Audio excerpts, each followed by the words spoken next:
So, hi everyone. Welcome to session 2, week 2 of the HRM fundamentals module. The topic for this week is the role of HRM and line management, as you see on the screen. And in this session, we will explore the relationship between line managers and HRM and the importance of collaborative HR planning in an organization. And then the topic areas that speaks to the outcomes for this week. Firstly, explain the importance of an HR strategy and organizational strategy. And then you should be able to outline the internal and external perspectives in strategic management. And then thirdly, you should be able to identify the role of both line manager and HRM in the strategic management process. And then you should be able to discuss the importance of HR planning in effective manpower planning. And then lastly, you should be able to identify the principles managers need to apply by looking at organizational and job design.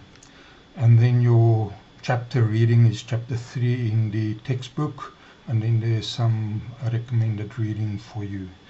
So my approach, what I want to do is when you work through this session in terms of the prescribed material and looking at the objectives or the outcomes and so on, you might be left with a picture of a very high level a strategic role of the HR practitioner and HR department and so on. So, which is true. HR must be part of the strategic planning of the business and setting policy, planning for manpower or human resource needs and the like. Like I said, they need to be hand in glove with the business strategy and on the same page. However, what I want to share with you, I want to go a little bit more practical when you look at the session title as the role of HRM and line management. I want to specifically talk about, let's say you have an HR department and you've got a HR director or general manager or whatever the senior person's title is, and he or she will have a lot of people reporting to her or him depending on the size of the organization. For example, there might be an HR admin person, there might be an OD person in there somewhere. Then you might have what's called HR professionals. There might also be people called business partners and so on. So that's kind of the HR structure in a sort of very overall view. So I want to focus on the role of HRM and what you may initially be involved in when you enter practice in HR, which is once you've settled and maybe spend a year or so getting yourself organized and more professional qualifications and so on, and then you get appointed, let's say, as an HR practitioner to support line management. And that's where I want to just make it a little bit more realistic rather than focusing simply on the strategic side of it, so that you can get an idea of what happens at the HR interface with line managers. Now, I think some of you or most of you or even all of you might already be in organizations, so maybe what I'm saying is not new to you, but I will in any case I think just supplement what the prescribed reading is giving to you. So perhaps let me just see what's the next on my line here in terms of the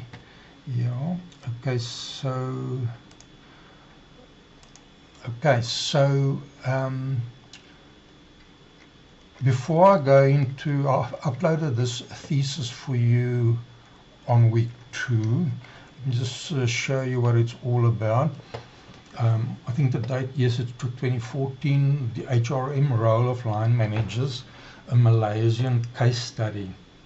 So this is more than 300 pages, and I'm uploading this for you so that you don't have to read this in one go. Obviously, it's almost like use it as a reference document, and the index is the table of contents is pretty clear, and now and then maybe you can just check in to see practical a link between the practice and the theory around this whole topic of the role of line managers.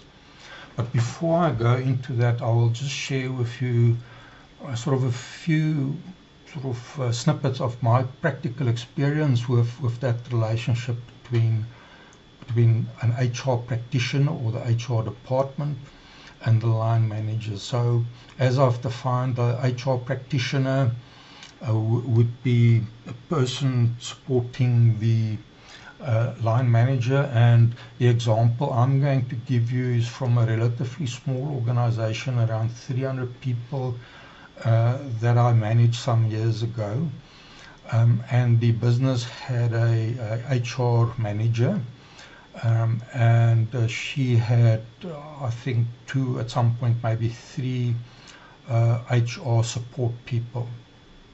And then one of the other key people in my management team was the operations manager, and he had the overall responsibility for the operations of the business of around about 30 or so branches all across South Africa. The branches were relatively small human resources, so in a ballpark of 10 to 12, 15, that sort of number of people. But the complexity was it was all over South Africa in various main metropolitan areas. And there were real HR issues because the business was very labor intensive. It was a car service and repair business. So you had technicians and parts people and receptionists and that sort of thing. So very practical. But you can take the principles to a larger organization as well. So typically we would have a monthly meeting and then a quarterly review meeting. But the monthly meetings, the operations manager would sit in a meeting, finance manager, there was a marketing person and an HR person, and it might have been the property expert, and then I ran the meeting. And then the HR, the operations person and the HR person would speak from their perspectives. And they would then, let's say they leave the meeting and then they carry on with their daily tasks. The operations person would oversee the various branch managers. He also had regional support managers that looked after sort of clusters of branches. The one had 10, the other one 12, and so on. So he would then manage that setup. And then let's say a branch in Johannesburg, there was a problem with discipline with one of the employees. So very practically, the manager at the branch really had the responsibility of managing that disciplinary process of speaking to the employee and so on. But in terms of the formalities around discipline, if he or she, the branch manager, needed to know what the business's policies and procedures are in terms of discipline. So that branch manager, as an example, needed to know the steps that she or he needed to go through if they encountered discipline with an employee. And those steps and procedures would have been provided by the HR department. And then the branch manager would, for example, know that she or he needed to have this discussion with the person, and perhaps that would have been a verbal warning, and then the person continued transgressing whatever the discipline issue was, maybe arriving late or whatever. And then eventually the branch manager would have to enter into more formal discipline. So practically what would happen is that branch manager would contact the regional support person, which is a person that has got a responsibility for, I don't know, let's say 8 branches. And that regional support person would then support the branch manager and give him or her sort of advice around that in line with HR policy. If it becomes a little bit sticky, let's say you're now in second written warning or something like that, or even earlier in the process, that regional manager, which reports to the overall operations manager, will have advised the operations manager of this particular sticky situation. And then that regional manager would also have touched on the HR support people, even the HR manager. Remember, I said this is a relatively small organization, 300 people. Yeah. So then the HR, which was a lady, would give some advice and would listen to the issue, and then the regional manager would feed back to the branch manager. The HR manager and the regional manager might together have a discussion with, let's say, the branch manager, maybe call it a Zoom call or something like that, or even the branch manager, depending on the seriousness of the issue. So HR would support in that way the policies and procedures and give advice to the branch manager. And then they would carry on from there. And then in terms of, let's say, appointments, the branch manager needed to appoint, let's say, a technician. There would be a procedure that she and he needed to follow, and there would be contact with the HR department to place an advertisement in terms of how that would be placed in whether it's a newspaper or whatever method it is. The HR department, as with the branch manager, will have access to the job description of that particular role, and they would agree that it's still up to date, and HR will place the advert, and then eventually the selection process starts, which will be conducted jointly by the branch and the branch manager and the HR person. And for example, where the regional manager has responsibility, let's say for 8 branches, he might also have been involved in making the choice or helping with the selection of that person. So hopefully what you can see is that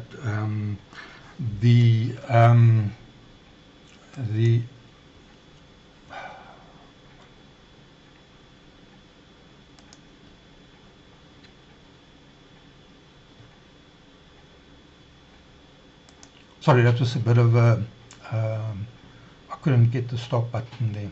So yeah, so that would be the way they would work together.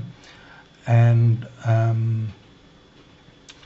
yeah, so if you go to this research or doctorate, it's a doctoral thesis,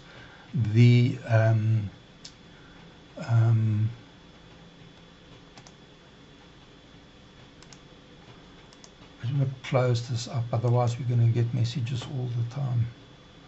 Okay, so you can go through this document as well. So the sort of story I told you just now would be how we would have worked with between the operations and the HRM. So there's a hand and glove situation, and that's also, in that situation, it's also very important that the branch managers have got training, and the regional manager and the branch managers must have training in HR.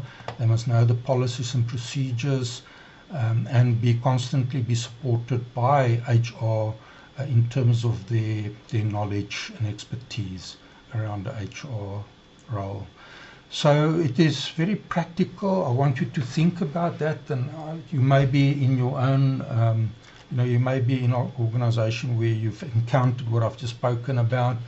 It might be useful for you to have a look at this, just very briefly scanning scanning the document, and I'll show you the table of contents. It's the get down to that.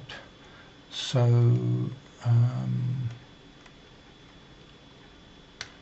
yeah, so here you can see the contents of this. Is very, I mean, a doctoral thesis is something that is very detailed. But where you can look at, for example, the literature review touches on the literature around the line manager, which they use the LM for as the acronym, line manager and HRM activities, the different roles. And then the importance that HRM's effectiveness depends on the degree that the line managers have full understanding of their role in terms of HRM, and HRM has a good understanding of the line manager's role and that relationship. And maybe as an aside there, when I look back at that business I was in, one of the things that sometimes happens is through operations people may get quite annoyed, maybe is not the right word, but if an employee constantly does this, that, or the other, sometimes they need to step back and just bring in HR so that there's a little bit of a sounding board before they throw the bathroom and kitchen sink at the employee. So that's a sort of decision making the branch manager and the HRM must kind of agree in terms of some of those relationships with employees and branch managers. Okay, and then the relationship between the branch manager and the HR needs to be nurtured all along, and that starts with where they sit around the monthly management meeting, where the operations manager, the senior person in operations, and the HR manager talk to one another, and sometimes they have conflict, but then they need to sort that out, and if they needed to, they came to me, but they needed to have a very effective working relationship. So hopefully that gives you a good idea. So then if you look at the case studies that this report or this research doctoral thesis provides is, for example, this case study 1, Airport X, the HRM activities of line managers, and then it lists them there: performance management, reward management, attitudes and disciplinary management, work arrangements, and training. So that is an example of the HRM activities of line managers. And then although this is then the line managers' activities, as mentioned, they will constantly, when needed, touch sides with the HR support people to check things with them, to run things by them. For example, I have this employee and this is the issue, what would you think? Just as an advisory role. Okay, so I think that is probably enough for this video. So I recommend that you do keep this and have a look at this in terms of the sort of vast extent of this doctorate. Again, you don't need to read it line by line, but I think it might be a good reference point for you to look at your material for week 2 and to understand that from a very practical perspective rather than just a strategic perspective, which the module, the week 2 might leave a perception of. Okay.